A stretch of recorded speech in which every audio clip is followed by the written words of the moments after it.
examine this buzzard that was brought into us. He was hit by a car on a major road in Denham area.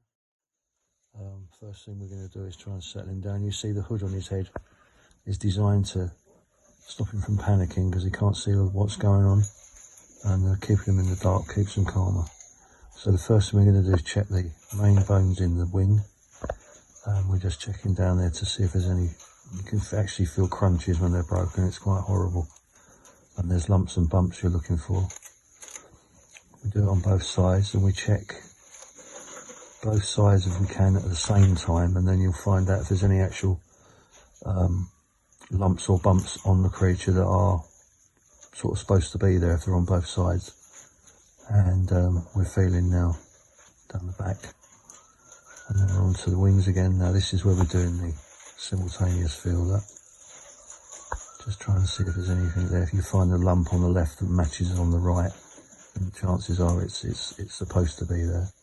The same with the tail, just looking for grazes, signs of blood, feathers being torn out, etc. And we'll look on the underside, just double check.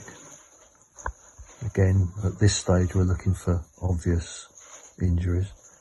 It's very possible there's internal injuries, etc. But that's when we take them to the vets and let the vets check. There's no obvious signs on this guy, except he did have quite a badly damaged leg.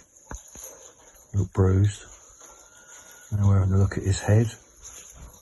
Just checking everything there. The beak open like that is a basically leave me alone sort of signal that they give.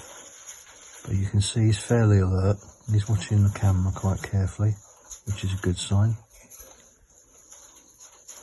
Here we are, the underside of him. There's his feet. Last thing that a lot of mice and rats see in the wild is those talons.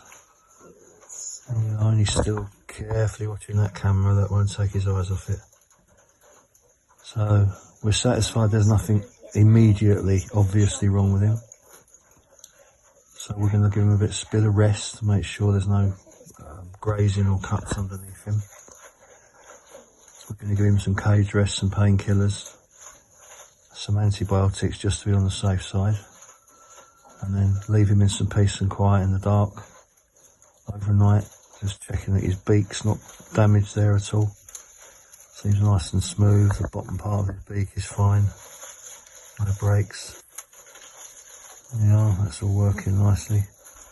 And then we'll just settle him back down in a second and give him a chance to recoup, check him again in a few hours time. There we go, it's your buzzard.